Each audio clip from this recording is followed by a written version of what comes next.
Magko-cooking Mama Sili Queen ako mga kahati dahil namimiss kong magluto pero napakasimple na ng lulutuin ko. Healthy yung gagawin ko. Kamiswa. Lalagyan ko rin siya ng pamintang durog. Sa totoo lang, hirap magbalat nito mga kahati kasi natatanggal yung laman niya. Napakanipis kasi dapat na filler. Kaya lang wala ata kaming filler. I-check ko muna. Ayan o.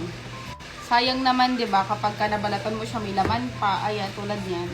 Dahil wala kaming filler, hayaan na lang natin na ganito, pero iingatan ko na lang siya. Binilisan ko na lang mga kahati kasi wala naman akong sasabihin ng ganyang kahabang video. Mas okay sana to kung filler eh. Then, hiniwa ko lang siya ng paganyan, mga kahati. Medyo matataba siya kasi nga lumiliit siya kapag naluto na. Pag nahiwa na siya mga kahati, lagyan na natin siya dito. Bawang, napakadami. Ayan pa. Lagay tayo ng asin. Hindi kami nagbebetchin, pero kung nagbebetchin kayo, go. Paminta lang.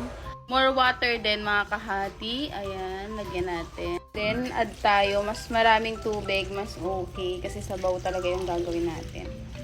Ayan. Pag-add lang din ako dito ng manok, giniling. Hilaw ang nilalagay ko talaga dyan. Pero hindi sobrang dami. And then, hintayin lang natin siyang kumulo. Then, pag kulong-kulo na siya mga kahati, ayan na po, nag-aangatan na. 3 miswa yung nalalagay ko dyan. Ayan pa. Ang sarap kasi ng miswa, no? Haluin natin para hindi magdikit-dikit and papatayin ko na. Kasi soup lang naman yung ginawa ko. So, ayan.